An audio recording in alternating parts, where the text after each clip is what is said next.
This government's commitment to halving violence against women and girls and its investment in the DAPO scheme in my community of Croydon. But Croydon's youth engagement team, which is focusing on helping to prevent young women being brought into gangs through grooming and abuse and vulnerability, are facing cuts due to budget constraints within the council. So what more can the government do to support local communities and local councils to prevent young women being dragged into grooming gangs and things like that? Sarah State. Thank you, Mr. Speaker. My honourable friend raises a vital area. I think there is, excuse me, firstly, a very important role for youth services as part of that, but also there is much more that we need to do around safeguarding and the provisions in the Children's Wellbeing in Schools Bill around multi-agency child protection measures and much more besides, and the additional investment that we're putting into the system around children's social care will make a real difference in tackling the unacceptable exploitation that sadly blights the lives of too many children across our country. Roundledge. Question number 4, please, Mr. Speaker. Minister. Thank you, Mr. Speaker. The Government has made and published its decision. We accepted the Ombudsman's finding of maladministration and apologised for the delay in writing to the women affected. We've started working with the Ombudsman to make sure lessons are learnt and will develop a plan for effective and timely state pension communications. Thank you very much, Mr. Speaker. It's fair to say that people are disillusioned with politics and politicians because they feel that things don't change, not for the better anyway. And the Tories wouldn't compensate WASP with women, and it looks like neither will we. And the Tories here in the SNP government in Holyrood have abandoned the workers of the Grangemouth refinery, and so far I have to say our government hasn't fared any better. So my question is a pointed one. Does the Secretary of State and the wider government not realise that if we don't provide the positive change that we promise and we improve living standards, then the next government could be a hardline, far-right effort that looks to impoverish society further?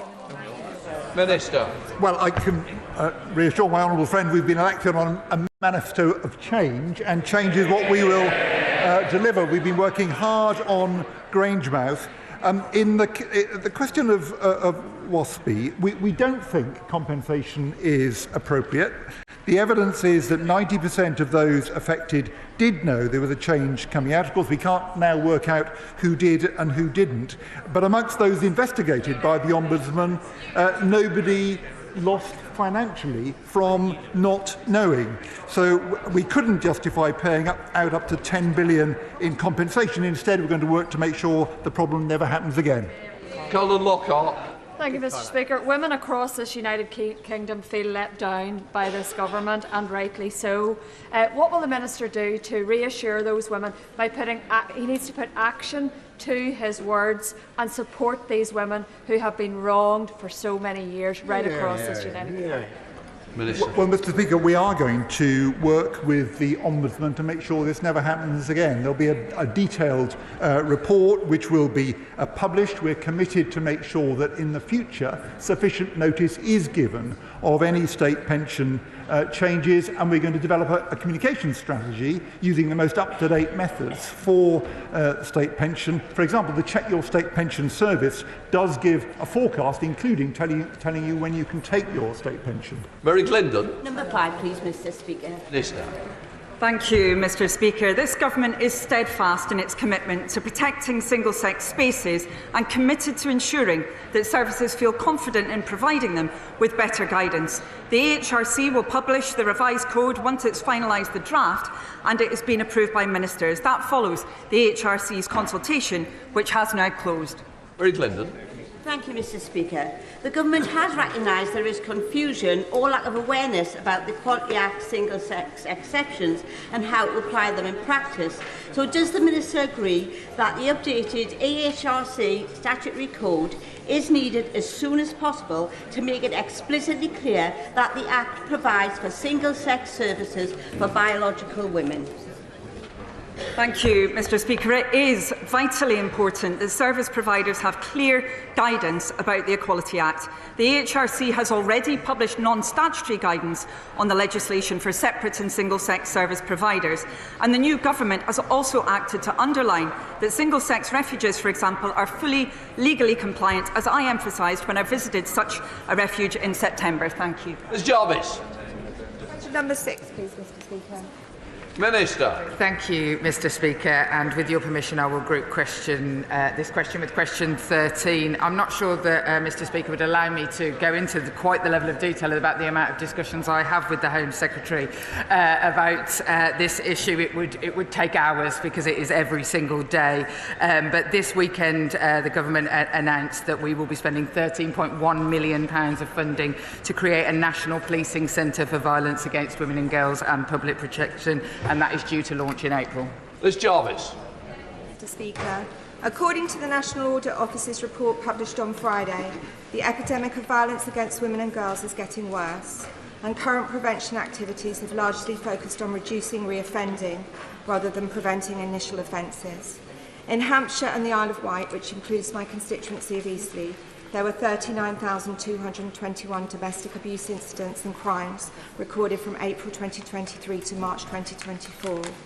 Following recent tragic events, what measures is the Minister taking to encourage prevention and foster the cultural change necessary to keep women and girls safe? Minister. I thank the Honourable Lady, and the tone at which she takes about the domestic abuse in her area is one that I'm sure is shared across the entire House. The National Audit Office did in fact absolutely write what frankly can only be considered to be a damning indictment of the efforts of the last violence against women and girls strategy from the opposite side to where I'm sitting now, and we will do absolutely everything we can to ensure the prevention, both in education of those who perpetrate, that will be a fundamental part of our strategy, and unlike previous strategies, we'll actually do it. Sarah Edwards.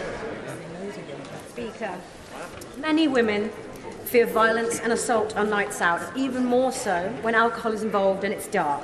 In my constituency of Tamworth, the Tamworth Street Angels do vital work, ensuring that people feel safe in the town centre during the evenings, and they offer support when women need it most. Will the Minister agree with me that we should support organisations like Tamworth Street Angels, and will she join me in congratulating them on their recent King's Award for voluntary service? Minister. Gosh. I absolutely will join her in saying what amazing and vital work people like the Tamworth Street Angels are doing. It is unacceptable that women feel unsafe when they are out and about, and one of the things this government seeks to do is not just change legislation, for example on spiking, to make sure that it's okay and that our laws are right, but to make sure that on the ground we are actually training people in pubs, clubs, bars, in our nighttime economy, because words written on goatskin here, when the rubber hits the road in places like Tamworth, we need people like Street Angels to make sure it happens.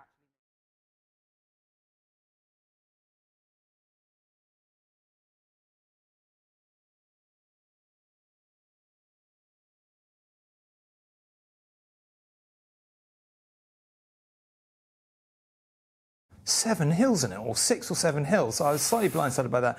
Anyway, we're at my wife's a much better runner than me, and we're at the start line, and I say, listen, obviously I know we agreed we'd do this together, but you're a much better runner, so don't stick around with me. And I was expecting her to say, don't be ridiculous, we agreed to do it together. No, okay. What? 20 yards. She'd gone like shit off a shovel, like wham! And that was the last time I saw her for the next however long it takes to run a half marathon. In my case, quite a long time, 2 hours. Robert, have you ever run a marathon? Are you ever going to run a marathon? Are you a runner? I can't bear running, actually. I think it's the most boring. I mean, I like exercise, but running, I can't bear get a good political podcast on and go. I don't know. I used to, in the 90s, I did do quite a lot of running, and I once almost did the London Marathon, and then I did my knee, and so I just thought, no, never again. Speaking of things you listen to you running, which alternative, much less good political podcasts would you admit to listening to? Well, I mean, I can tell you lots of those, but what I have just finished, which I will mention, is State Knife. Sadly, a BBC podcast. Mm-hmm. We've talked about it before, about the troubles in Northern Ireland. This was an army agent within the IRA, within the so-called nutting squad, as they used to call it, which was the sort of internal security unit, very controversial agent, suggested that that the army basically allowed people to die to protect his identity, etc., etc. I mean, I found the whole thing flabbergasting on both sides, and I just finished it this morning, and I put it down and I thought, that was amazing. On the subject of podcasts, I will listen to it. We talked about watching Say Nothing on Disney Plus, which is also very good.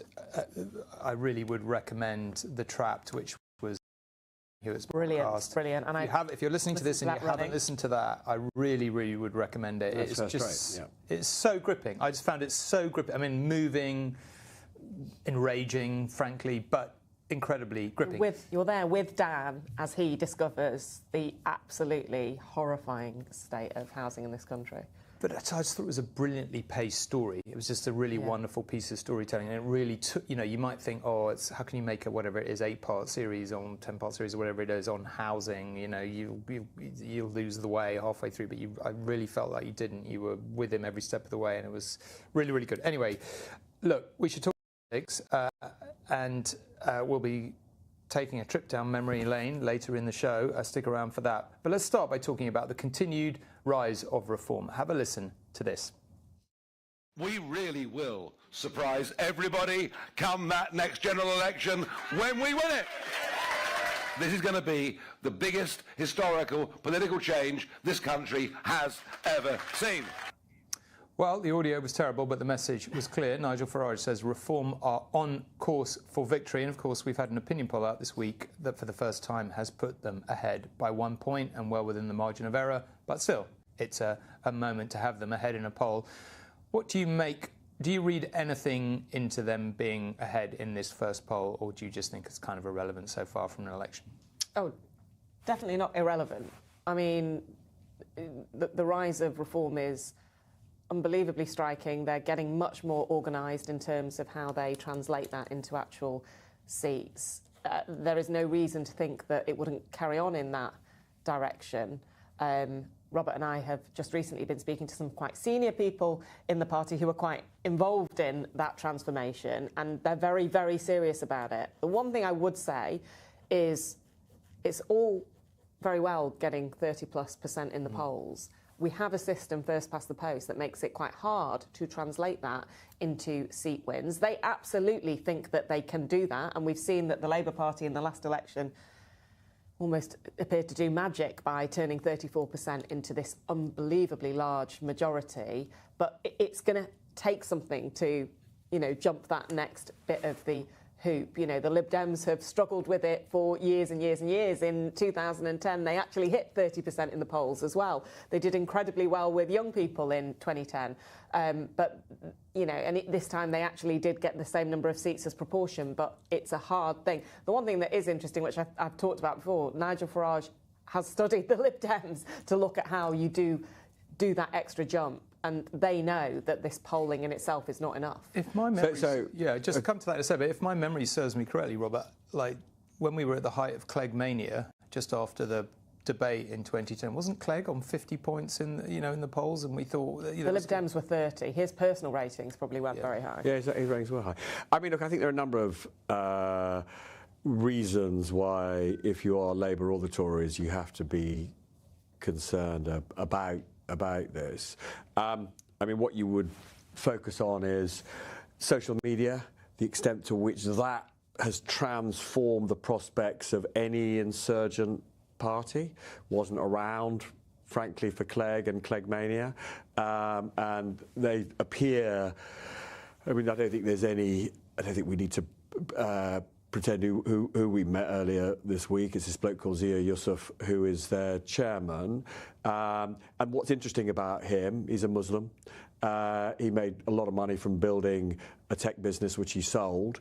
And he does not look like most people think reform looks like, as it were. He's not a white, middle-aged man, and he wouldn't describe himself. I mean, he describes himself as somebody who's always been on the centre-right. And so when you look at somebody like him and you see that he's serious and he's trying to build a national campaigning machine, at that point, you have to, whoever you are, you have to say this is a party that is intent on becoming more than just the personal vehicle of a particularly charismatic individual in the shape of Nigel Farage. And it's not just the rise of social media associated with all of that. We are living through a period of the breakdown of traditional party loyalties. Party loyalties are more fragmented. And what reform would is looking at, is that Labour wins a landslide with a bit more than 32% of the vote, something that actually in the old days all of us would have thought of as unthinkable. And so they are taking the view that they can learn from the so-called efficiency lesson of Morgan McSweeney, who led the campaign, which is if they can get 32, 33% in the right if they can distribute the 33% national share in the constituencies where they've got a chance of winning, if they can focus the vote on then they too can win a majority.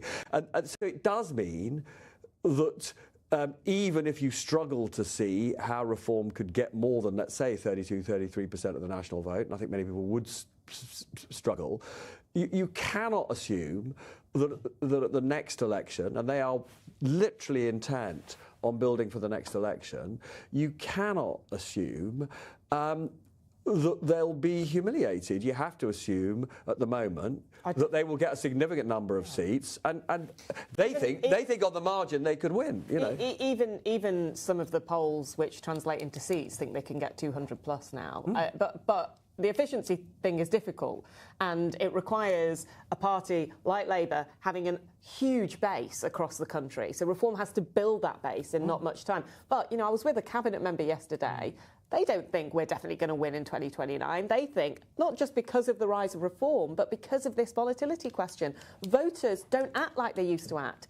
Actually, a smaller and smaller minority of voters say we're always going to vote Labour or we're always going to vote Conservatives. I do think reform are helped by the Conservatives' woes at the moment, and that could change.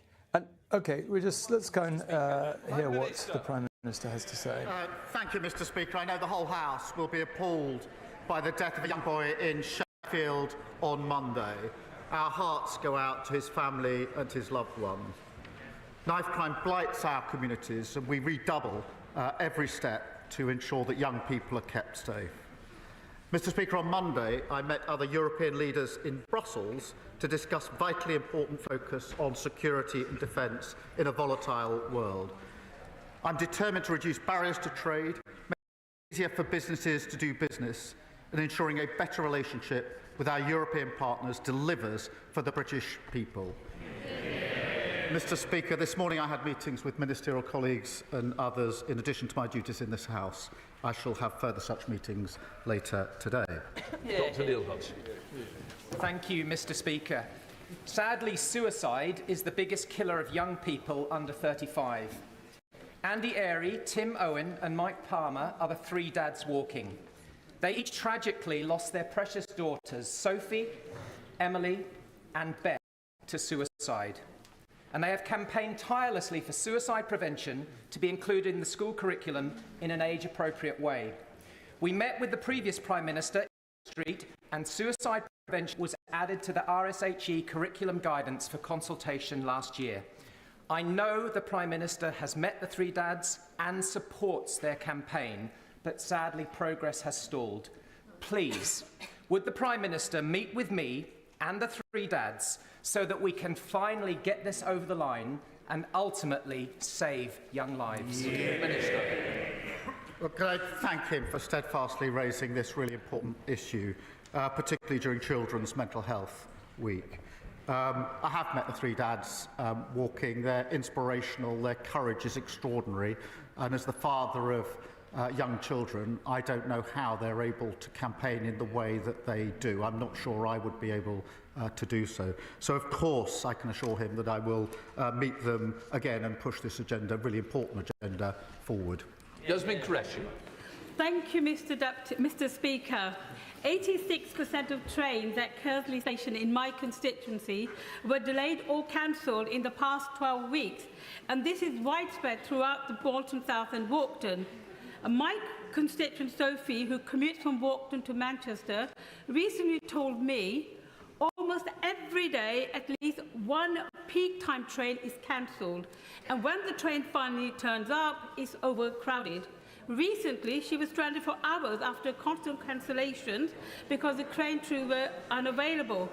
Can the Prime Minister ensure my constituents that this government is committed to building reliable railways after 14 years of Tory chaos? Well, my honourable friend is right to highlight that the party opposite left our railways in a terrible state.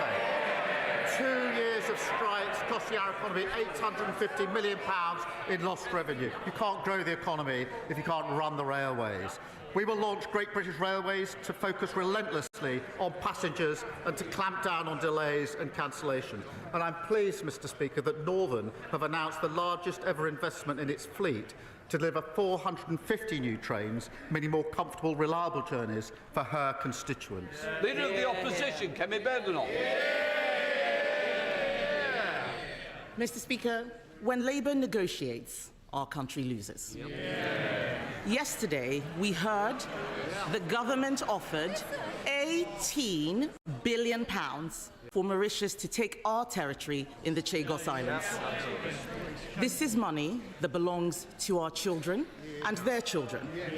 This is an immoral surrender, so North London lawyers can boast at their dinner parties.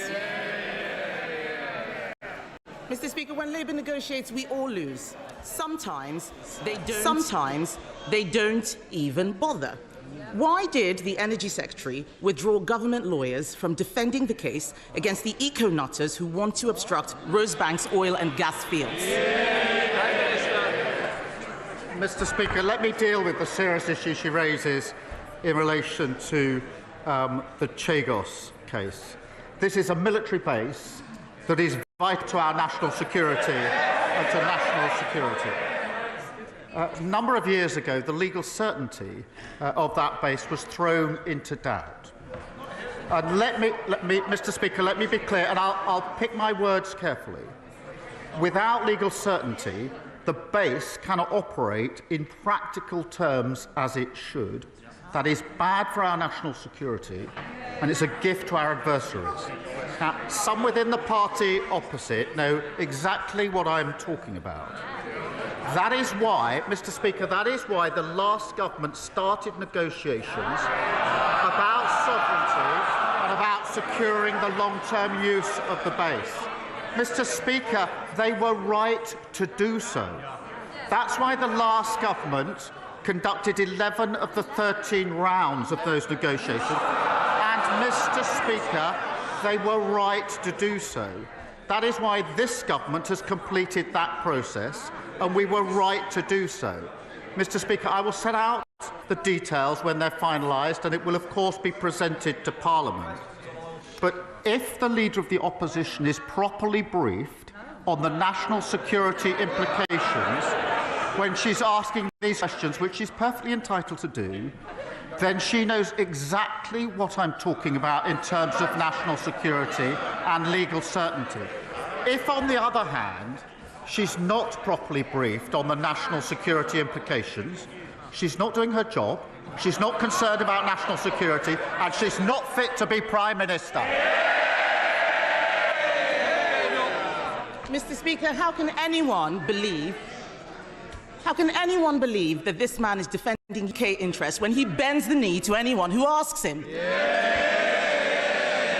His answer was so weak and so waffly, it is no wonder he needs a voice coach. But he didn't answer the question I asked him, why the Energy Secretary was not defending our country. The Energy and Environment Secretaries received nearly £400,000 worth of donations from Lisbeth Rousing. It's her money behind the court case that will stop an £8 billion investment, threaten thousands of jobs, and endanger energy security for all of us. Did the Energy Secretary refuse to defend UK interests because he's funded by billionaire eco-zealots? Prime Minister. Well, Mr. Speaker, I'll come to that very issue, but I noticed she didn't say she was briefed about the Chagos issue. This is important. Mr. Speaker, when she became Leader of the Opposition, I said to her that I would give her a briefing on any national security issue if she asked for it. That's very important to the way that we run our democracy. She has not asked for a briefing on the Chagos case.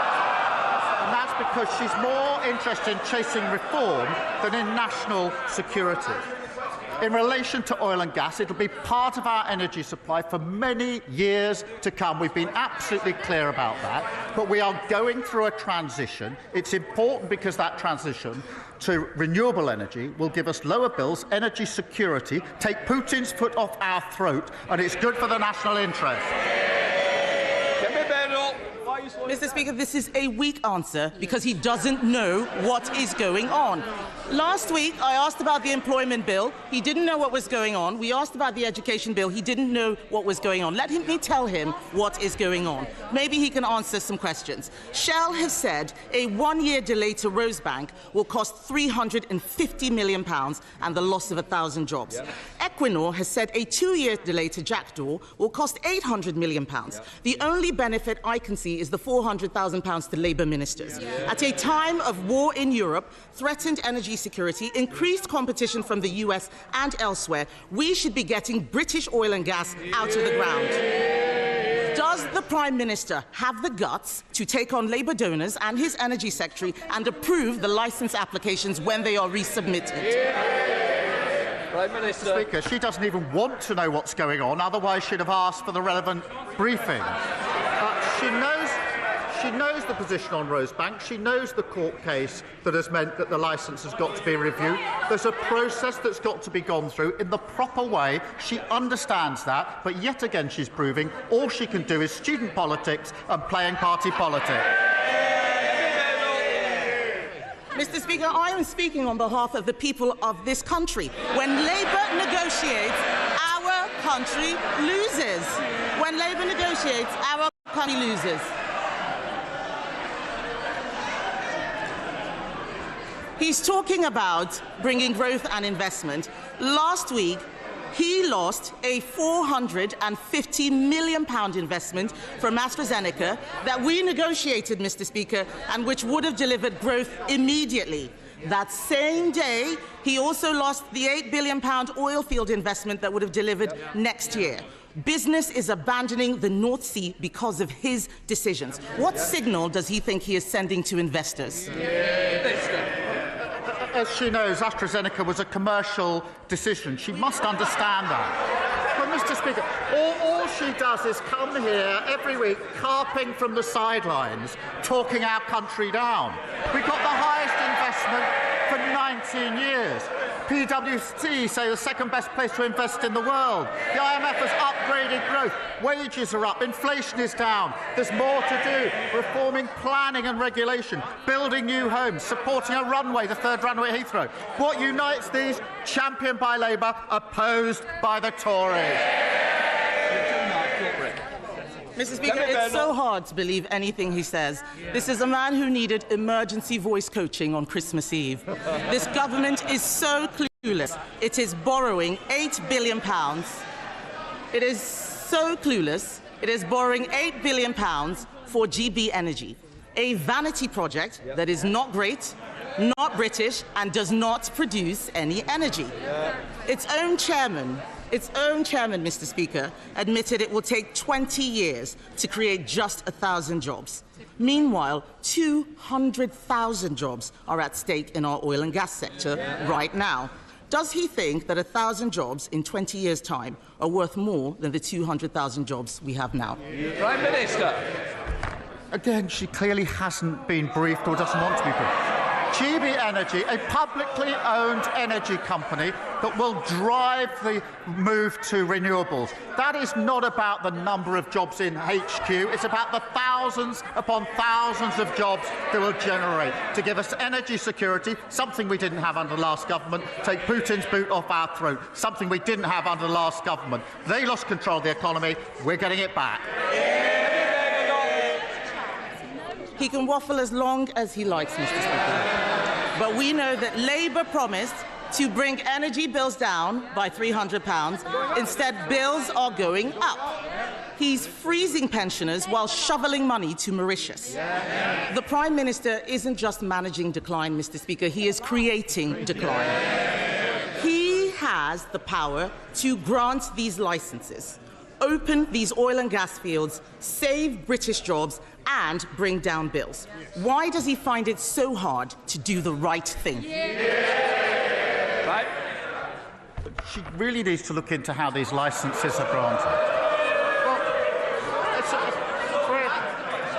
I appreciate that their reset seems to be having no policies apart from cutting pensions and having no briefings on relevant issues. Let's just remind ourselves, they presided over the biggest drop in living standards on record.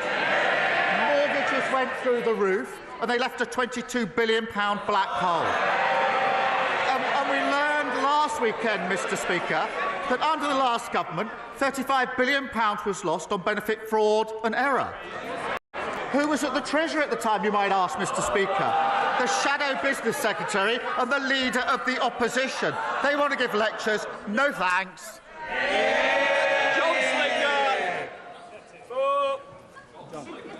Thank you, Mr. Speaker. Thank you, Mr. Speaker. The honourable member for Clacton says that his party is, and I quote, open to anything when it comes to changing our NHS and open to an insurance-based system. So can my right honourable friend confirm that under a Labour government, the NHS will be there for everyone when they need it, not having to worry about the bill? Well, Mr. Speaker, the NHS is the lifeblood of our country, and that's why we invested £25 billion at the budget, a record amount, and we're making it fit for the future through our plan for change. What a contrast with Reform, whose leader has said that those who can afford to pay should pay for our health care. Under Labour, the NHS will always be free at the point of use for anyone who needs it. Leader of the Liberal Democrats, Sir Ed Davey. Thank you, Mr. Speaker. Can I associate myself with the remarks of the Prime Minister about the terrible murder of the 15-year-old in Sheffield and say that we will support any effective action against knife crime that the government proposes? At his first Prime Minister's questions, I told the Prime Minister about my constituent Andrea. A full-time carer for her mother, Andrea is one of thousands of carers caught up in the carers allowance scandal, hounded by the DWP for repayments. The Prime Minister accepted there was a problem and set up an independent review, and we welcomed that. But 2 months after the announcement of the review, Andrea received a letter summoning her to a tribunal next week. Her mother's health has been deteriorating. She's had to go in a care home. This is the last thing Andrea needs. So will the Prime Minister step in and do the right thing and cancel Andrea's tribunal and all proceedings against carers like Andrea, at least until the review is concluded? Prime Minister.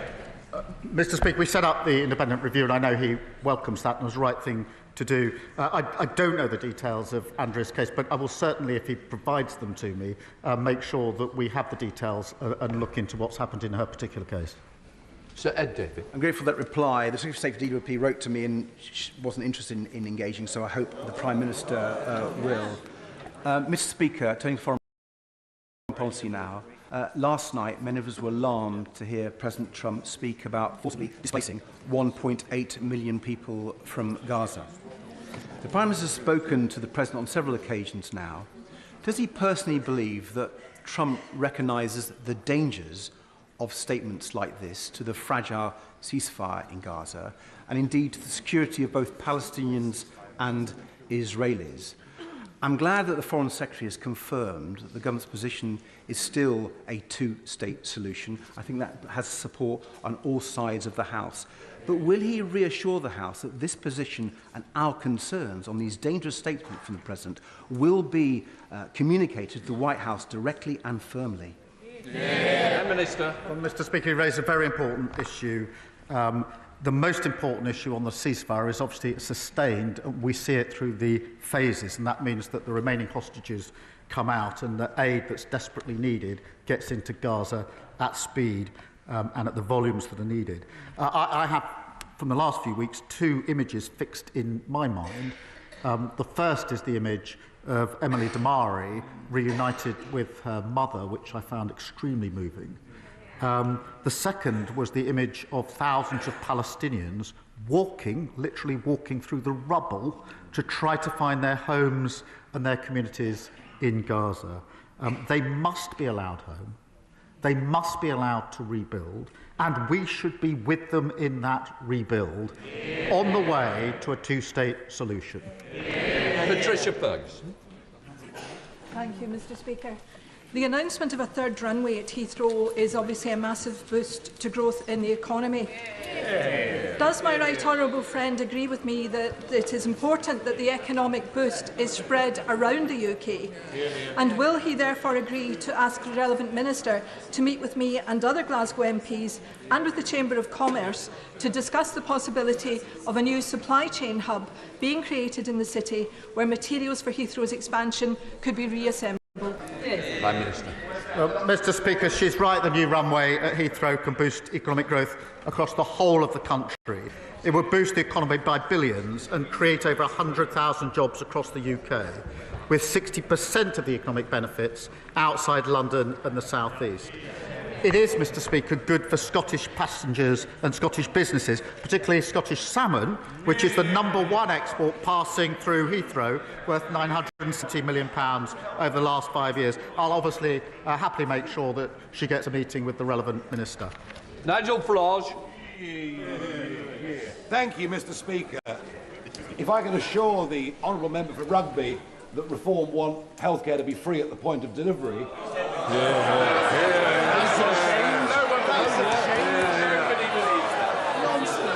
I'm sorry.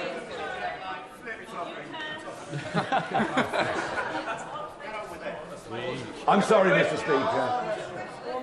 There appears to be some panic on that side of the House. I'm not surprised. Ask the Prime Minister. I'd like some advice, please. What do I say? Oh, they really are panicking, aren't they?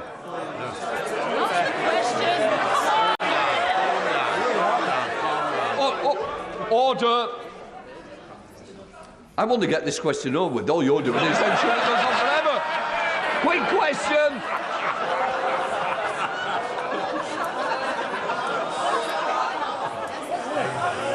To ask the Prime Minister for some advice, what do I say to 25,000 constituents in Clacton, including...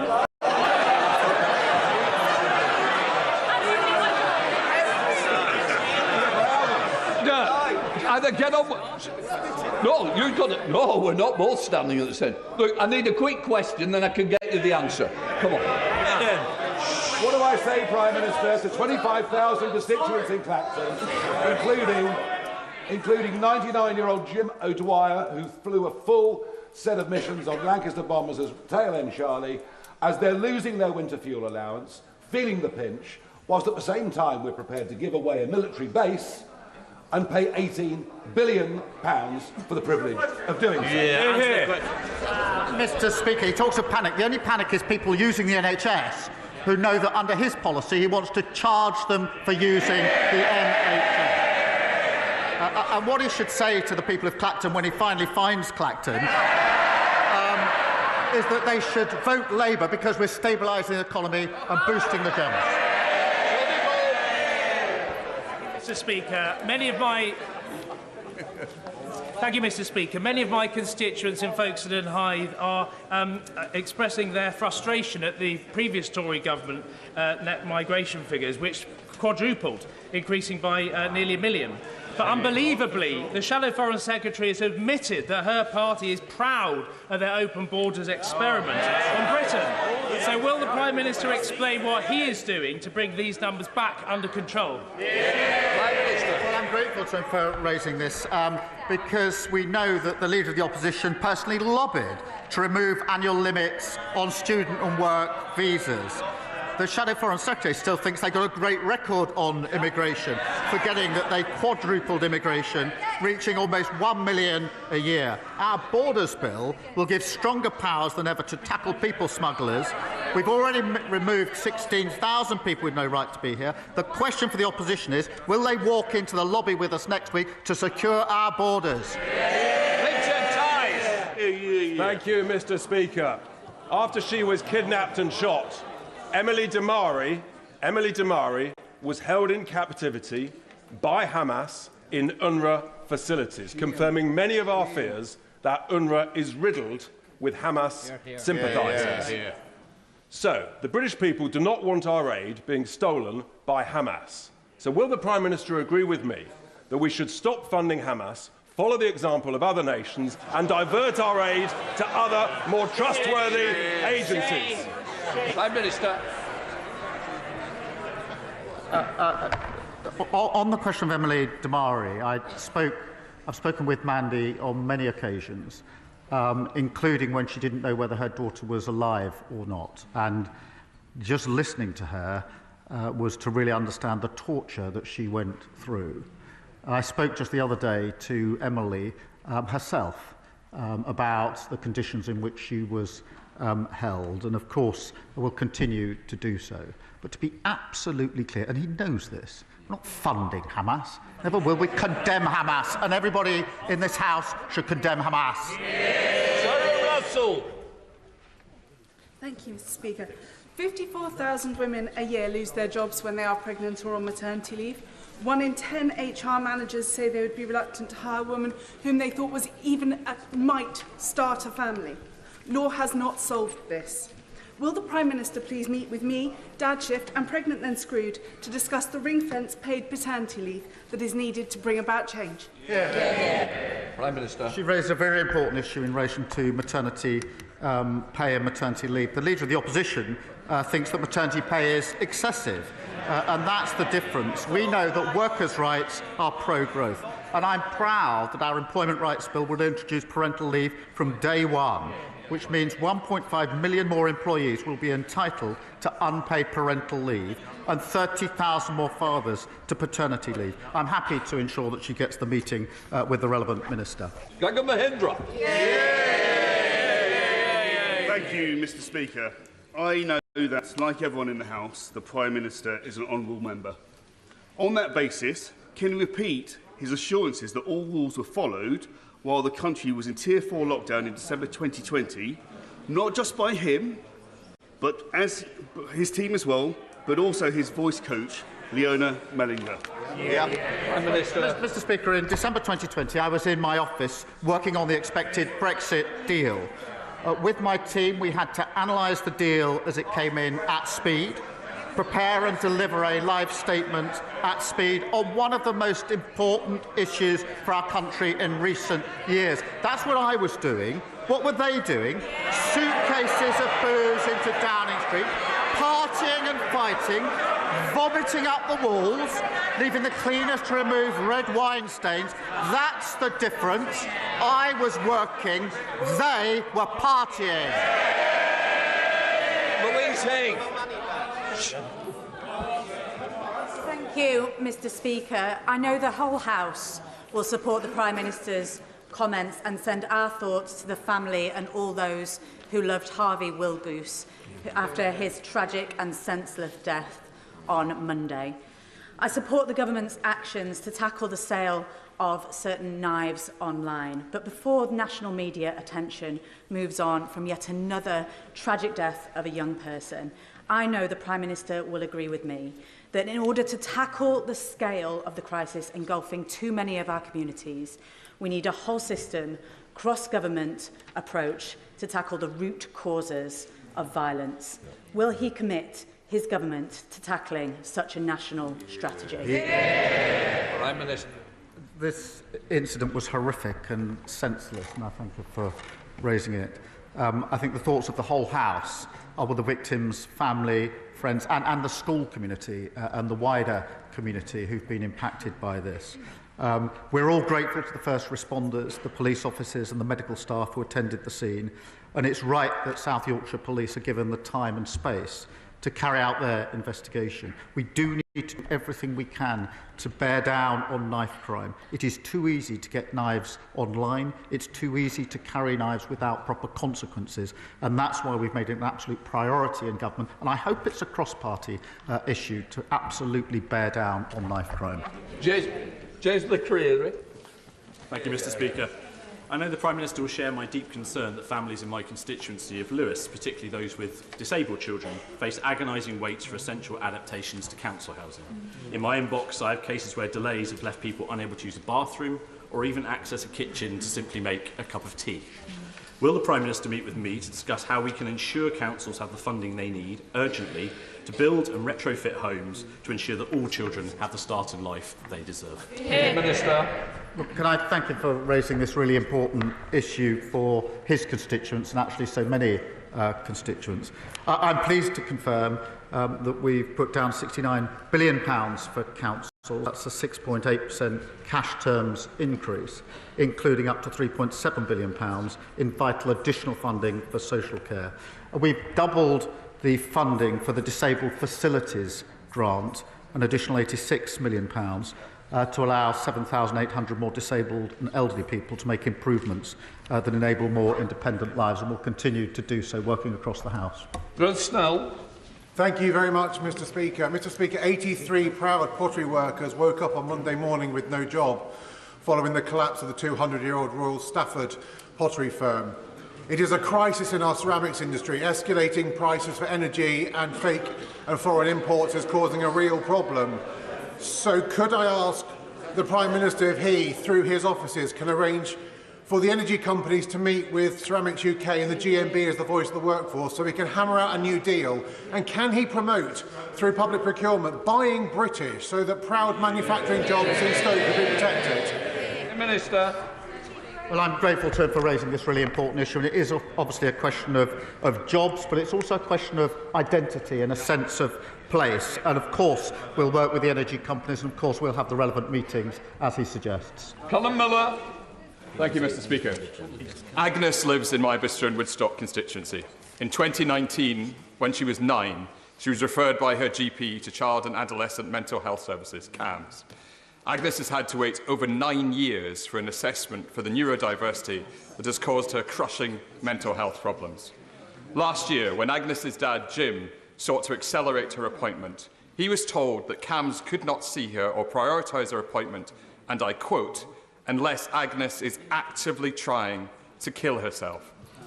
Jim asked me to raise this case today because he wants to ensure that no other child goes through the same experience as his daughter.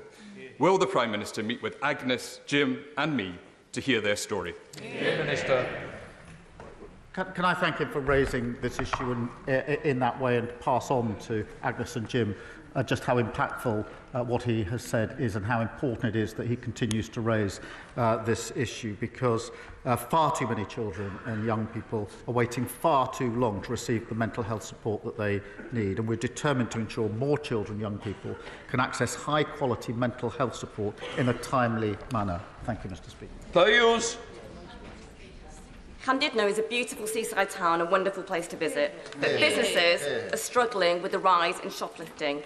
In many cases, thieves are stealing a full view of staff because they just don't fear the consequences. The recent funding boost for neighbourhood policing is very welcome, but could the Prime Minister please tell my constituents what more this government is doing to tackle retail crime and deter repeat offenders? Prime Minister. Well, for far too long, crimes like shoplifting have been written off as low level. That's wrong, it's devastating, and the party opposite left us with rising crime and effectively told the police to ignore shoplifting under £200 worth of goods. We've got rid of that shoplifters charter and working hard to make sure that we take a grip where they lost control. William. Thank you, Mr. Speaker. Following my right honourable friend, the member for Kingston and Surbiton, I wanted to raise an equally troubling case. My constituent retired from the police force to care for his wife, working a part-time job to help pay the bills. As his earnings were not consistent, there were times he was above the carer's allowance threshold, causing later payments to be withheld. He's now owed thousands of pounds, and recently he's been diagnosed with grade 4 glioblastoma, which has made the situation even more serious. Will the Prime Minister agree to look at this situation and ensure the Department for Work and Pensions supports rather than penalises carers? Prime Minister. Again, we've obviously set up the independent review into exactly what happened in these cases, which was the right thing to do. We will look at individual circumstances. So again, if she's willing to pass the details to me, we'll look at them. Joanna Baxter. Mr. Speaker.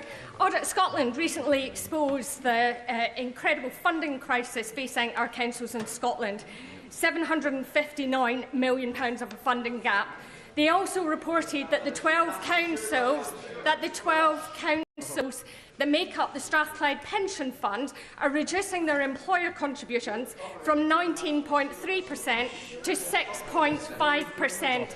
Does the Prime Minister agree with me that instead of taking money out of workers' pensions, that the Scottish Government appropriately fund our councils?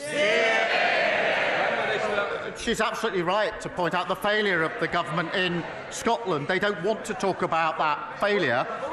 They've got the powers, they've got the resources, they just haven't got any excuses left. Close question. Yep.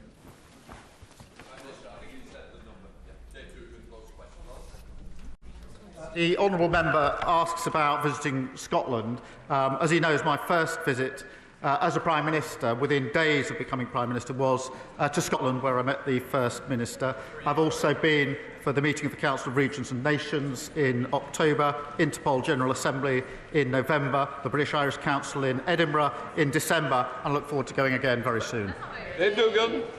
Interesting, Mr. Speaker, the Prime Minister couldn't tell me when he was going to be coming to Scotland next. But does he agree with the withering assessment of the eminent politics professor Sir John Curtis, who says the current UK Prime Minister is the worst thing to happen to Anas Sarwar? And if he doesn't, and he should, does he think it's stripping Scottish pensioners of their winter fuel payment, or abandoning workers in Grangemouth, or attacking the national insurance payments of farmers? Does he believe that that is what's catastrophically torpedoed Labour in the polls in Scotland? So when he does get a date, he can even bring his Chancellor with him to back him up on the numbers, assuming she's still the Chancellor by then. I remember when that rhetoric used to come from them sitting down here. Order. Mr. Dugan, I want... Order. Mr. Dugan, I want no more. Prime Minister. He has to shout, Mr. Speaker, because they're so far up there, so few of them, that they can't get heard without shouting. He needs to be kicked out. My constituent Matthew and his mum Catherine, alongside Emma Murphy and Janet Williams, have campaigned for many years to get compensation for families affected by the epilepsy drug sodium valproate. 12 months on from the Patient Safety Commissioner's report on this matter, those harmed are still waiting for the recommendations to be implemented. So can I ask the Prime Minister how much longer individuals and families impacted by valproate will need to wait for the clarity they seek? And will the Prime Minister arrange for the Health Minister to meet with valproate campaigners to discuss this important matter? Minister. Well, Mr. Speaker, this is obviously a really important matter. I understand the Minister for Patient Safety did meet patient groups before Christmas to hear their stories and their accounts and experiences firsthand. And we will provide an update on the Patient Safety Commissioner's report at the earliest opportunity to the House. Saoirse Eastwood. Thank you, Mr. Speaker. We all know how the song goes. You got to know when to hold them, when to fold them, when to walk away and when to run. And we've done all of them in Northern Ireland because the system of government that we have is a gamble. Well, I'm not prepared to roll the dice on the people of Lagan Valley who have already been without government 40% of the time. Secretary of State for Northern Ireland says he wants to stop the cycle collapse. So do I. But don't then turn around and tell us in Northern Ireland that we can't deliver public service transformation if no steps are taken to stop the collapse. The people of Northern Ireland who I represent, nationalist, unionist and unaligned like myself, are all out of aces. Our public services are on the floor. Will this government be the one to step up to the plate, reform the institutions, end the veto and stop rolling the dice on the people of Northern Ireland? Prime Minister. Mr. Speaker, since 1998, the Good Friday Agreement has delivered a far more peaceful society in Northern Ireland, and that is really important. Restoration of the power sharing was a significant milestone and allows the institutions to make progress on the most important issues to the people of Northern Ireland, and will continue to work with all parties to that end. Jill Furness. I was delighted to recently visit Chagos School, a great school in my constituency with fantastic young people and innovative and motivated teaching staff.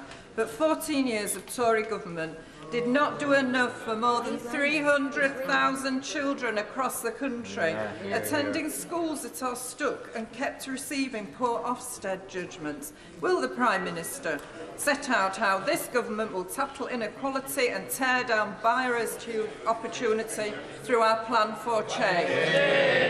Mr Speaker, the Children's Wellbeing in Schools Bill will ensure that all schools can innovate, new teachers are qualified and every child receives a consistent core education to set them up for success in life. Dr Danny Chambers. Mr Speaker, 5 months ago, the Care Quality Commission reported that 2/3 of maternity units in England were unsafe. And years of unsafe staffing levels have resulted in the NHS paying an astonishing £1.15 billion a year in compensation due to avoidable injuries caused during childbirth and sometimes deaths. The previous Conservative government have allowed maternity services to deteriorate to the point where many consider it to be a public health crisis. Will the Prime Minister commit to improving maternity care and women's health services as a top priority so our maternity unit in Winchester and those around the rest of the country are the safest places in the world for women to give birth? I thank him for raising this important issue. Women and babies deserve the highest standards of care through pregnancy, birth and the months that follow. We're committed to recruiting thousands of new midwives for the NHS whilst providing support to trusts failing on maternity care. Mr Speaker, we're working with the NHS as it delivers a 3-year maternity plan, which is making good progress in improving services, including for his constituents. Final question, Michael Wheeler. Mr Speaker, last week I had the opportunity to visit 2 of the local job centres that serve my constituency of Worsley and Eccles. The dedication of the staff I met to helping our local community, supporting people into work and adapting to the area's needs was inspiring. Does the Prime Minister agree with me that we must listen to their frontline experiences as we look to remove the barriers to work that keep people locked out of jobs, and will he visit these teams with me to see the work they do? Well, I thank him for his question. Our Get Britain Working White paper sets out the biggest reform to employment support in a generation, backed by £240 million of investment. And through our plan for change, we'll boost living standards, more secure, rewarding jobs to make work pay. Thank you, Mr Speaker. That completes Prime Minister's questions. No.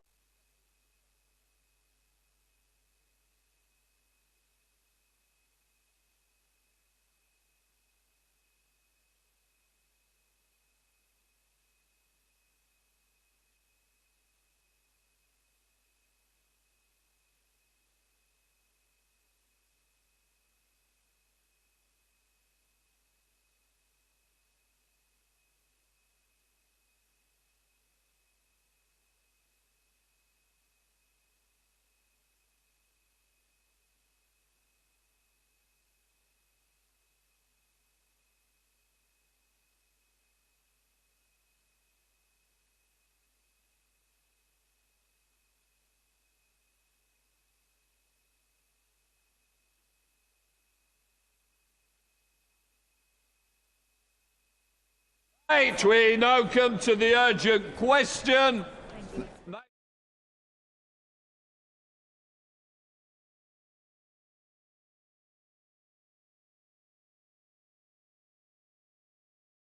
Of the Chagos Islands to Mauritius. Minister.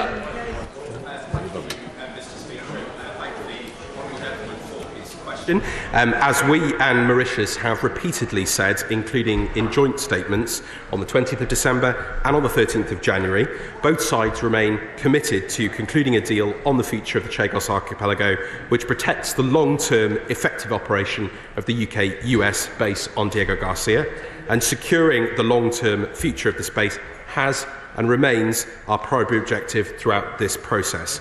And following technical talks, Mr Speaker, between the UK and Mauritius last month, we have made very good progress towards this deal.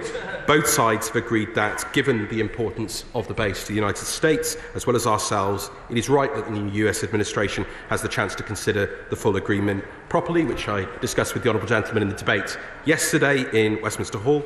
We are closely engaging with the administration, including, of course, sharing the full details of the agreement, Mr Speaker, and it would not be appropriate or usual for me to give a running commentary on the detail of those discussions.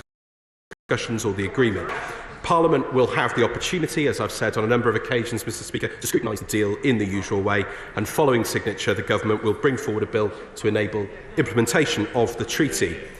I must reiterate, Mr Speaker, that the Government inherited a situation where the long-term future of the military base, which is vital to UK and US security, as the members opposite know, was under threat.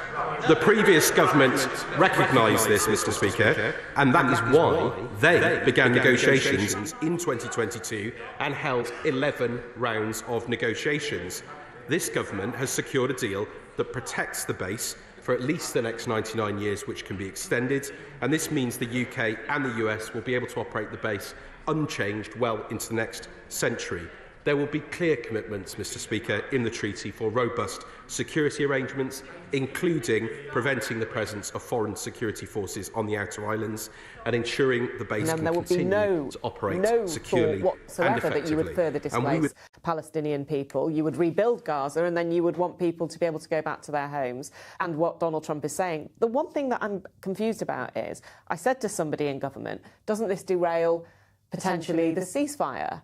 And they said, well, Donald Trump's completely committed to the ceasefire. Many of his team went over to the Middle East and were really heavily involved in it. That's definitely not what he wants. But obviously, this is going to put huge pressure on the ceasefire, which we already know is pretty fragile.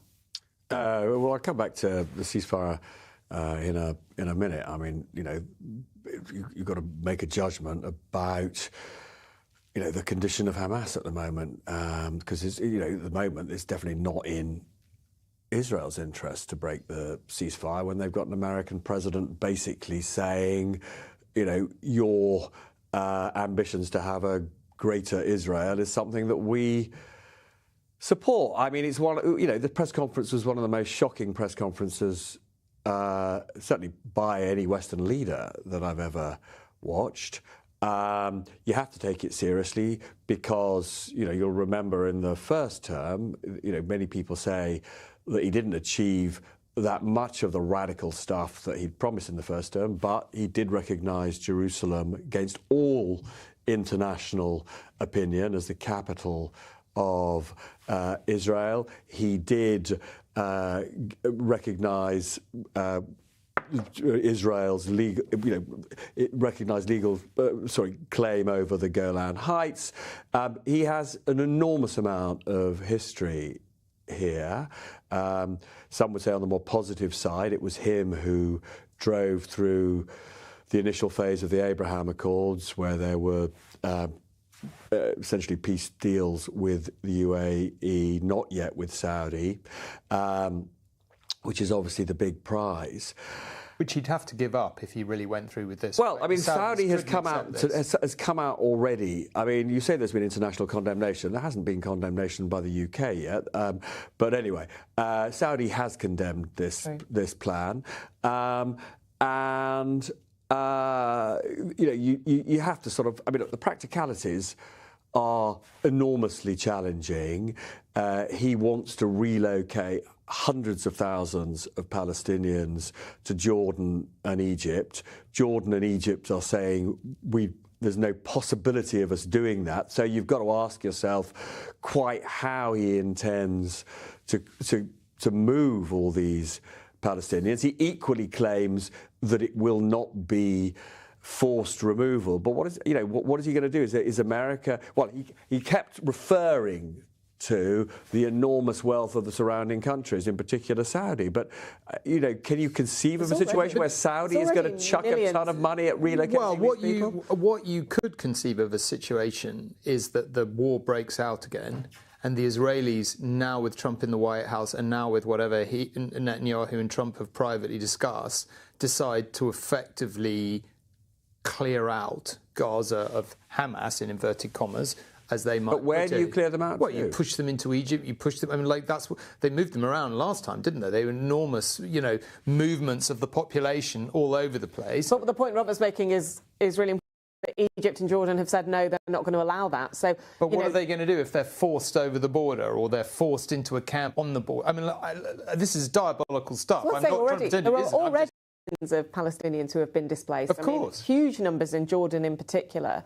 And those countries are rightly saying, well, it's not, you know... But by the way, to get back to the UK just for a second. Okay. No, can I just talk about the UK in a minute? I just want to talk about it because the other thing he said, unless I misinterpret it, was he also said that he was going to rule on, or was going to give his view later on the West Bank, on the West Bank, and whether those Israelis who say that, you know... This should be Israeli territory. That it should be Israeli territory. Now, I mean, we think Gaza's one aspect of it. If he ends up coming out and saying, yes, I think Israel really should control the West Bank, it's really Israeli sovereign land, that would be he did even, you know, as extraordinary, but...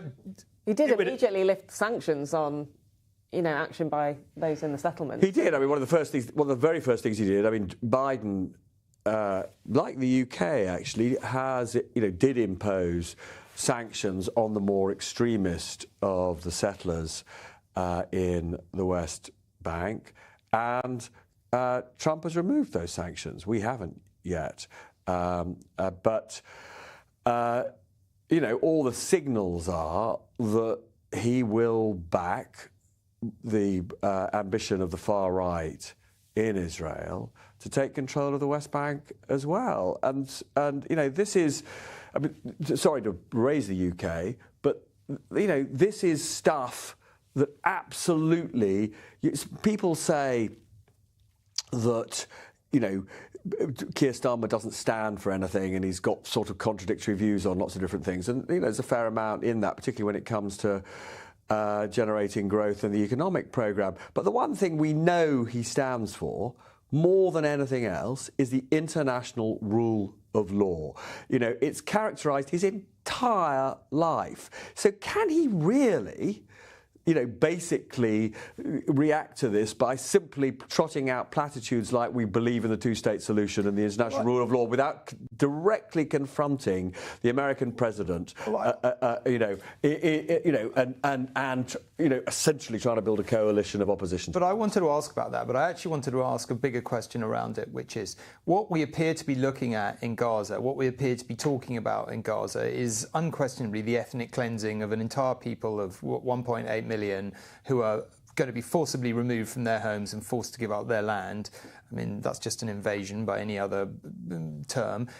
We've also got the possibilities we've just been discussing. You know, the settlements in the West Bank are illegal under international law. I was in Hebron about a year ago wandering around them, and it is quite extraordinary to witness what's going on in there. Obviously, Israeli says it's a matter of security for them.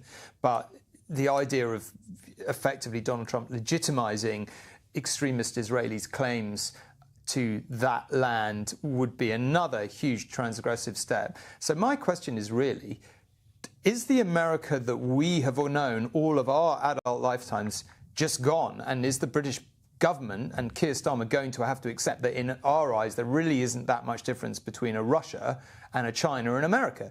If this kind of thing goes ahead, what will be the difference?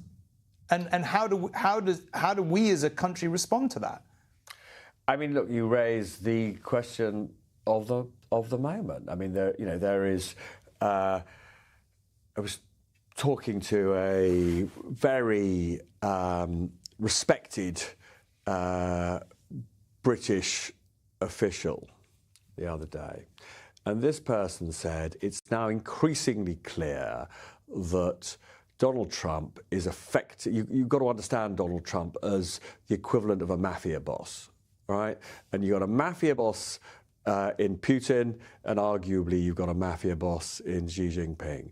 And it is all about them taking control of particular, in a sense, in the case of mafia, it's often property and businesses. In their case, it's land and territory. And, you know, this person was saying you've got to see the tariffs as essentially the extortion payments, as it were. And so I was just posing the question, right? If you accept essentially that vision of the new world with these sort of essentially three mafia bosses trying to control their own spheres of influence, how then does Europe behave? How does Europe deal with all of this? It's incredibly challenging, and it's not a world any of us have inhabited before. Although the reason that British Prime Ministers, one by one, appear to suck up to US presidents involves obviously an economic relationship that is important to us, but also, and again, we don't know the truth of it, but also when you talk to people, when you become Prime Minister and sit down, one of the first things you do is see behind the curtain, if you like, and you understand much more our intelligence relationship, including, you know, financial relationship within that could affect us if we were to pull away from America. And people who have worked in those sort of environments always say when you get in there, you understand the reason why you can't have your moment. But this is why this discussion, this precise discussion, is arguably the most important topic that I feel like I've ever debated in 35 years as a working journalist. Because for all, you know, I grew up in the old Cold War. You know, my dad was posted to the British Embassy in Bonn when I was 12 years old. I remember going through Checkpoint Charlie, going into the East. And the whole of all of our upbringing was predicated on the idea that America, for all its flaws, was the leader of the free world, and it would always stand for freedom, and it would always stand for democracy, and it would always stand with us, and it would always stand with Western Europe. And as communism broke down, that seemed to matter more than ever. You know, the whole shining, you know, city on a hill and all the rest of it. And the truth of the matter is, as Robert was just saying, we're now potentially looking at a different America, and if, you know, it's debatable how far it's going to go, but if it does go to the extent of ethnically cleansing people or supporting the ethnic cleansing of people, of giving land that rightfully belongs to a people to someone else in defiance of all international law, I just don't see how fundamentally they will be any different from Russia and China, and therefore I don't really see what we will have in common with them. And I'm just kind of interested to know, well, how is Keir Starmer thinking about that? Because that's the most fundamental question to confront any British Prime Minister for probably 40 years. I mean, I think we said when Trump was coming in, it's sort of brace yourself, because who knows what's going to happen. They want to retain that relationship, but with every day, there is something that challenges that, whether it be the threat of tariffs or now something which on a foreign policy level is incredibly difficult for Keir Starmer. And it might seem like a small part of this, but also politically for him and personally for him, because he has a party which has a huge number of people for whom this is a massive motivating factor. I was speaking to a absolute Keir Starmer loyalist yesterday, but who's really worried about Gaza, and who was telling about Labour's position on Gaza, and who was telling senior other MPs who are quite close to Keir Starmer, you better be careful because you might lose your seat over these issues if we do not get this right. And, you know, I was making a documentary with Keir Starmer when October the 7th happened, and it wasn't that long after that when he had, as you might remember, messed up on an LBC interview about suggesting that Israel had the right to stop food and water going into Gaza.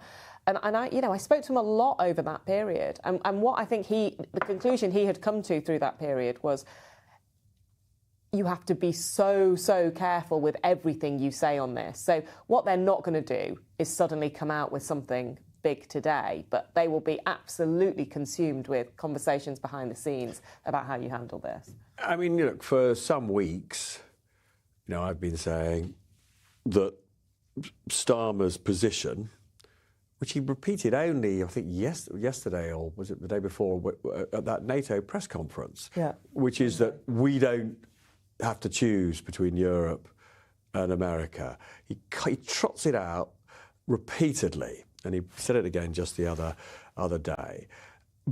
But equally, as I've said, you know, his entire life has been dedicated to both the domestic and the international rule of law. And I just don't see how, with this provocation, right, you know, the US president said overnight that international law doesn't matter. We will take control. I think we are going to have to choose. So I'm saying he's going to. I think to have to choose. More than that, I think we'll all have to choose as a country, and I think it might split the country because people on the right, the people inclined to vote reform, perhaps people inclined to go vote for will opt for America, and we'll be very angry if we start turning our back on America. And a lot of people who are in the centre or on the left are going to say, well, listen, we've got nothing in common with them anymore. We've got a lot in common with Europe. We should turn back to Europe and take that seriously. But I wanted to ask you one final question on this: is let's say we did that. Let's say that's the decision Keir Starmer says, you know, we just can't tolerate this. There's just no point in sucking up to Donald Trump anymore. it's not getting us anywhere. He's just going to keep doing incredibly transgressive things. We've got to say what we think about it. What could be the consequences of that for us? If he decides to impose tariffs, if he decides, honestly, stuff you Brits, we're going to make life really difficult for you, what would be the net consequence for us in reality? So it depends precisely how he decided to punish us.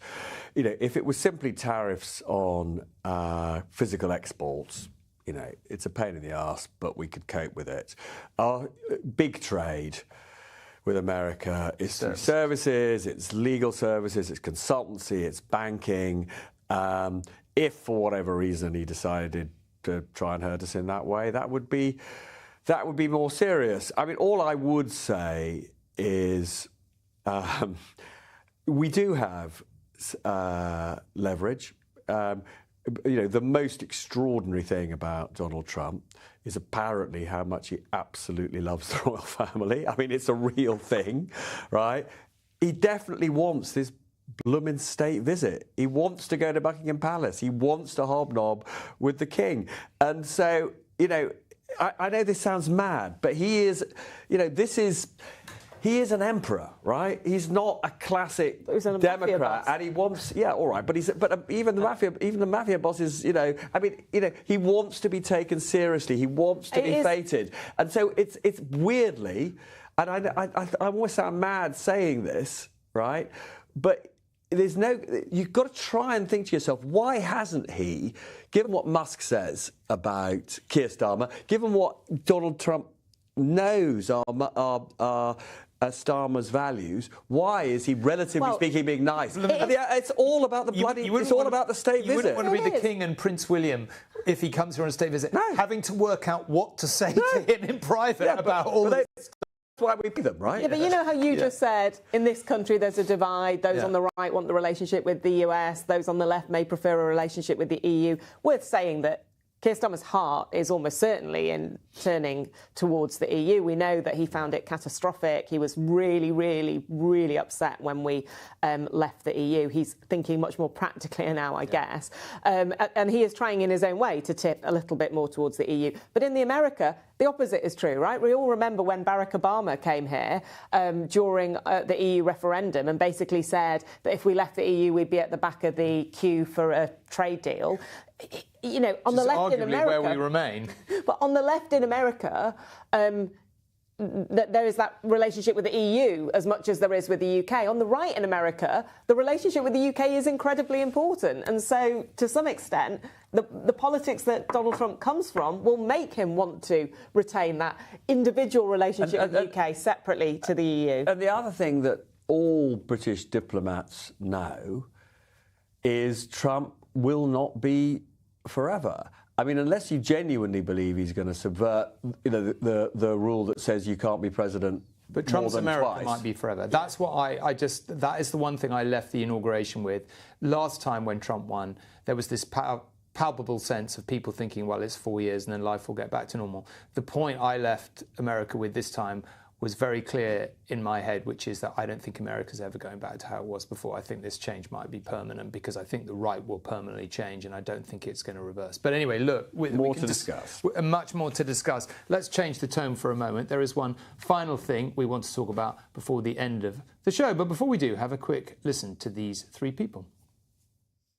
Well, I think that the Serious Fraud Office can regain the confidence of the public by doing what it's doing at the moment, which is to behave in a slightly more professional way than perhaps it was initially. And I have to say, I think that his package of measures is bold and over the medium term may work. I might not be Prime Minister, but I've got my feet up and it's lovely and I'm in this luxury hotel and Theresa, hope you're having a nice time. Where is their ambition? What makes them a Labour government? Why do they want this economic growth? If Mr Major eventually goes on to win tonight, it will be one of the most remarkable political turnarounds. This inauguration day will see Donald Trump re-enter the greatest office in this land. I thought you were going to play a I missed that hair in my case, actually, I have to say. I was so young. Now, listen, if you're listening to this rather than watching, what you will have missed was Robert's crazy hair, which and you look like a sort of 1980s pop star, I'd say. Anushka... He was a 1980s pop star. Anushka kind of looking and sounding kind of the same, I would say. And the voice had changed. I look about 12 years old in 1997, and that's being polite. Bad haircut. Yes. Well, why do you think we're... Because we're talking about voice training. We're talking about how voices Which, by the way, might change. isn't it interesting how all our voices got a little bit more serious and deep in time, even without our voice trainers? None of us, I think, are sort of heavy smokers. No. And we've never had voice training, I think it's fair to say. So let's just take a look at Keir Starmer, or a listen to Keir Starmer, to see what his voice has done over the years. I do think it's time that the court system became much more of a place where the ordinary person feels they can go. It is the honour and the privilege of my life to be elected as leader of the Labour Party.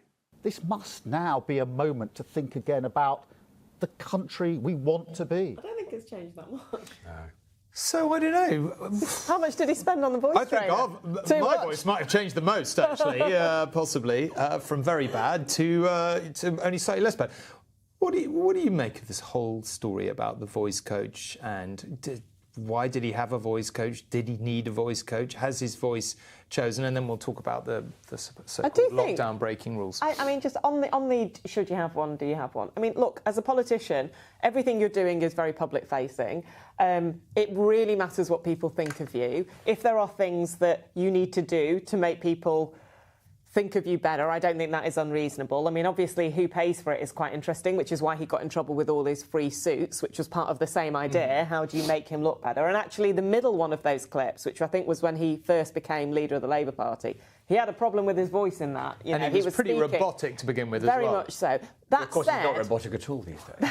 That said, if you speak to Keir Starmer off camera, he doesn't have a weird voice, he doesn't have a weird style or tone. And what really we want from politicians is for them to speak publicly like they speak privately. And whether or not you need a voice coach for that, I think maybe something else. I mean, so there's a few things here. I mean, I'm pretty sure, and, you know, unfortunately I didn't realise we were going to do this segment, otherwise I would have checked it. But I'm pretty sure that Margaret Thatcher had a voice coach. Yes, she did. And I think it's also possible that Her Majesty the Queen had a voice coach at some point.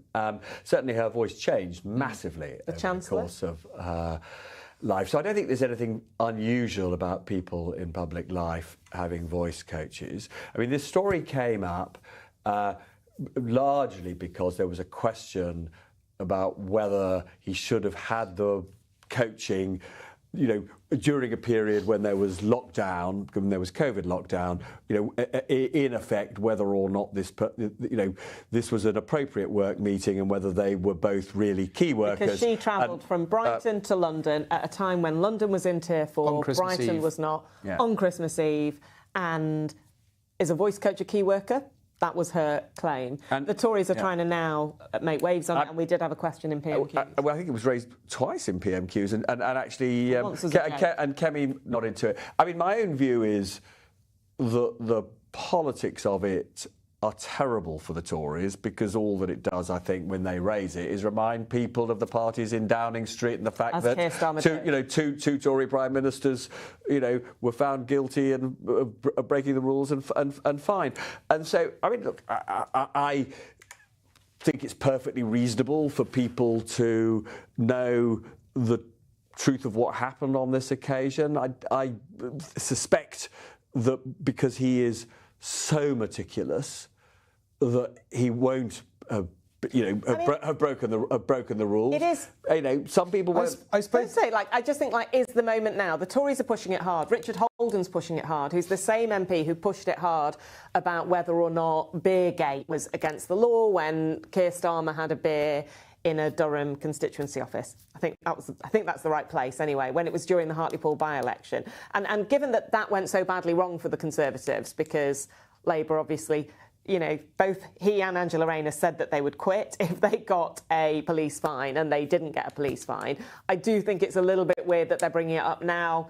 It shines a light on their own behaviour, and also I don't think now people are thinking about COVID breaches in the way they were then. The one thing I would say is Labour really attacked the Conservatives on all of these points, and so in a way they've opened themselves up to attacks back. And although he obviously wasn't fined for Beergate, a lot of people, and I've spoken to legal people about this, would say that the Boris Johnson fine, which was over the cake in the cabinet room, you know, that they were not dissimilar events, and that it could, you know, that there was a kind of comparison between them, and that makes it fair. I think that's fair enough. I mean, I guess I would say that I imagine what the Tories are hoping to land is not really the whole lockdown thing. It's a bit, Keir Starmer behaves a bit weirdly around this stuff thing. It goes into the same category as the designer sunglasses and the suits, and you're deeming a speech coach as a key worker on Christmas Eve, like, which is a bit weird. Which is a bit weird, and even if it was technically within the rules, it's like, really, a voice coach is you want to go to the wall with her as a key worker? He's like a bit holier than thou about sticking to the rules, and so when it looks like he's not sticking to the rules, it starts to look a bit, hypocritical. But if he was getting drunk with a voice coach or having an uproarious party, you might say that was a scandal. I mean, as you say, it's just most people will just say, why did you need a voice coach on Christmas Eve? I think, and it's a bit strange. But to most people, it wouldn't be an issue. I'm just saying, because Keir Starmer has so much been, I'm the guy who sticks to the rules, and I'm attacking you for. No, but I have got to make. He opens himself up to that. So I have got to make one final important disclosure, because you made an assumption about me. So when I joined the BBC back in early 2006. When I first started broadcasting, the number of complaints that we got from viewers who hated my voice, right, was just off the charts. What did they say? They just hated the way I sounded. And so the BBC did get me some kind of voice coach, who I think then basically moved to another career, because this particular voice coach was unable to make it. So what actually? Your voice hasn't changed. Sorry? Your voice hasn't changed. No, it's just I think what happened was broadly that after a certain point, people thought actually what he's saying might be worth listening to, and they stopped thinking about the way that I said it. So, but I have got it. So, full of frank disclosure, as I say, I don't think it made any difference whatsoever to my performance. But they did get me a voice coach in. This is a final point. One of the weird things about broadcasting is that often kind of bosses want you to go into a kind of box so that you're kind of polished and look and sound like everyone else. But of course, it's your points of distinction that people tend to remember. And I remember, I can't really say who, but somebody who should remain nameless, who was very senior when I was trying to become political editor, said, listen, I think you'd make a good, this is like way back in the day, I think you'd make a good Tommy. John Cole had his herringbone coat, and Andrew Marr has his ears, and Nick Robinson has his glasses. What have you got? His glasses? Yeah. And I was like, wow. Well, that's very nice. But it was kind of like, I'm just going to be myself, and some people will like it, and some people will hate it. And that, but, totally right. And the key thing about having, initially at least, and probably still do, an eccentric voice, is people do know you, Robert. No one would ever say you are. I mean, it's always like, tell Robert this. Occasionally about your voice, but not always. But so people know who you are, and I have to say, quite along with the. The sort of, some of the slightly annoying complaints from the odd listener and viewer. I was regularly caricatured by the likes of Rory Bremner, which I regarded as an honour. I've been doing news at 10 years, and obviously one of the things about doing that is a lot of people come up to chat to you about stuff, and there's various things I've noted about that. One of them is it's like I've occasionally been somewhere with someone really famous, like a film star or a royal or whatever, and people behave in a very weird way. It's sort of very kind of like, oh my God, I love what you do, blah, blah, blah. And I don't know whether you both find this, but when you're in the news, it's a bit like meeting your dentist, and people are just like completely familiar with you, and they always start a conversation like they've had a conversation with you before that was interrupted halfway to be like, they'll come up and say, wow, that blooming Keir Starmer, eh? And you're like, sorry, have we met? My name's Tom. And the other thing they always say, they say, yeah, blah, blah, blah, this, blah, blah, blah, blah. Yeah, and Robert Peston. And I'm like, well, yeah. And they're like, well, yeah. I'm like, oh dear. Anyway, can I just make one final point on voices, which is I think it is a different thing for women than for men. And I think, in what way? Well, I think that if you have a higher voice, and I, used to present a podcast as my main job, and I really thought about this as well. I think if you have a higher voice as a woman, for some reason, it's seen as less authoritative. Interesting. And so I think it's a sad reality of it that I think you'll notice, and I think I did do this, although you said you didn't notice it as much, that women tend to drop their voices to try to sound a little bit more authoritative, and I don't think men get the same issue. But don't you think that often when people start out in broadcasting, particularly if they come in from newspapers, there's this sort of thing that everyone, as I said, tries to ram them into this sort of square peg. And fundamentally, if I asked our audience about you two, I'm pretty sure the single most important thing they'd say, oh yeah, they really know what they're talking about. And I think if you know what you're talking about, then people fairly quickly get beyond and they become accustomed to you, and that's why we keep going. Basically, we tell ourselves that, don't we? Anyway, okay, that's it for this week. We're in danger of being nice to each other. That will never catch on. I won't be here next week, I'm afraid to say, but the show goes on. PMQs will be live next Wednesday at 11:50 a.m. on ITVX. And each week you can, of course, catch up on everything on the Talking Politics podcast, available on your favourite podcast platform and on the news section of ITVX. But for now, from all of us here, modern voices and all, goodbye.